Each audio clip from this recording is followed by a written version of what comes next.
प्रधानमंत्री को चोर किसने कहा है? आज आप कहीं तीर्थ स्थलों पे जाते हैं तो वहाँ लिखा हुआ होता है मोदी खाना। इसका मतलब ये थोड़ी ना मोदियों का खाना है। वो आपराधिक छवि से आते हैं। उन्होंने क्या उनकी सदस्यता रद्द हुई? आपराधिक छवि वाले वो संसद सदस्य बने रहेंगे। मुकेश मोदी जैन है सिरोही के, तो फिर वो ओबीसी वर्ग तो बना ही नहीं। तो अपने आप में जो कन्विक्शन हुआ ये भी तो गलत हुआ। और कन्विक्शन होना उसके बाद में डिस्क्वालीफाई होना संसद सदस्यता से, मोदी कम्युनिटी नहीं है। मोदी एक जो व्यापार करता था उसको मोदी कहा जाता था। आज आप कहीं तीर्थ स्थलों पे जाते हैं तो वहाँ लिखा हुआ होता है मोदी खाना। इसका मतलब ये थोड़ी ना मोदियों का खाना है। वो मोदी खाना वहाँ परचून मिलता है।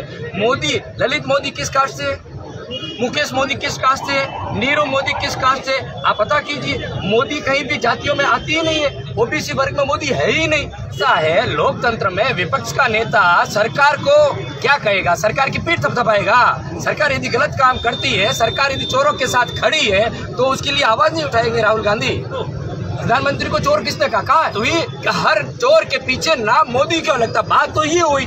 अब मैं ये कह रहा हूँ कि मोदी, ललित मोदी चोर है, चोर है। अब उसमें क्या गलत का? अब एक बात बताइए, एडीआर की रिपोर्ट है, संसद के अंदर मोर देन 43% एमपी क्या है आपराधिक छवि से आते हैं।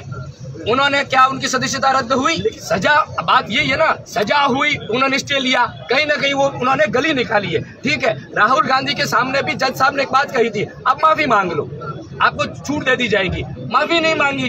किस बात की माफी मांगनी थी वो आप सबको पता है। अब बात ये है कि भाई आपराधिक छवि वाले वो संसद सदस्य बने रहेंगे। और राहुल गांधी ने देश हित में चोरों के खिलाफ बोली तो उनको सदस्यता उनकी रद्द कर दो। आप एक बात बताइए, राहुल गांधी ने कोई जघन्य अपराध नहीं किया, उनका तो हाईएस्ट से हाईएस्ट पनिशमेंट सेंटेंस दे दी जाती है। जिस नियम के तहत जो कन्विक्शन दिया गया उसकी हाईएस्ट सजा है 2 साल की सजा। आप खुद इतने केसों के बारे में जानते होंगे, मानहानि के दावे होते हैं, कहीं ना कहीं की भावना से काम हुआ।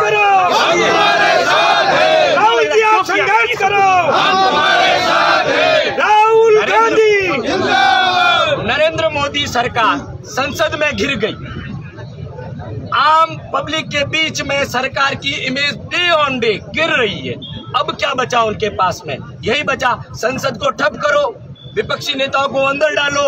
आप देखिए दिल्ली के अंदर एक नारा लगा, मोदी हटाओ देश बचाओ। मैं आपसे बात जानना चाहता हूं, क्या इस देश के अंदर कभी प्रधानमंत्रियों के खिलाफ नारे नहीं लगे थे? इंदिरा हटाओ देश बचाओ के नारा नहीं लगा था क्या? क्या उस समय सभी विपक्षी नेताओं को अंदर डाल दिया था? एफआईआर दर्ज हो गई थी। कैसा लोकतंत्र है? लोकतंत्र पे सवाल खड़ा राहुल गांधी ने किया और हम भी करेंगे। लोकतंत्र यदि खतरे में होगा तो कांग्रेस ही खड़े होंगे और कांग्रेस देश के हित में जो भी सजा भुगतेंगे भुगतने को तैयार है। जी, आप कह रहे हैं कि देश के प्रधानमंत्री नरेंद्र मोदी की छवि डाउन हो रही है, ऐसा आपने कहा। जैसा कि आप बता रहे हैं उनकी लोकप्रियता कम हो रही है। अगर जी लोकप्रियता कम होती तो चुनाव आप हारती की बात करें, अगला चुनाव की बात करेंगे। अभी गुजरात का चुनाव हुआ ना, अभी आप देखिए यूं मत कीजिए। हिमाचल प्रदेश को भी आप देखिए, वहाँ नरेंद्र मोदी नहीं गए थे ना, क्या हुआ? अच्छा, अब आप पर्टिकुलरली एक सेलेक्टिवली बात ना कीजिए ना। नरेंद्र मोदी व्यक्तित्व उनकी पर्सनैलिटी, उनकी छवि बनाई उन्होंने मार्केटिंग की और मार्केटिंग वो सक्सेस हो गए। हम ये कह रहे हैं हम देश हित में है। हम ऐसा कहीं पर भी नहीं है कि कांग्रेस सिर्फ राज के लिए लड़ती है, कांग्रेस देश के लिए लड़ती है। आपको नहीं लगता आपको भी मार्केटिंग की जिसका? देखिए, हमारे पास नेता है, हमारे पास मैनेजर नहीं है। हम मार्केटिंग मैनेजर वाले लोग नहीं है, हम कंपनी वाले लोग नहीं है। हाँ, ये जो सरकार बैठी है ये ईस्ट इंडिया कंपनी वाले लोग हैं और हमारे पास में जननेता है, जननायक है और जनता की सेवा के लिए है।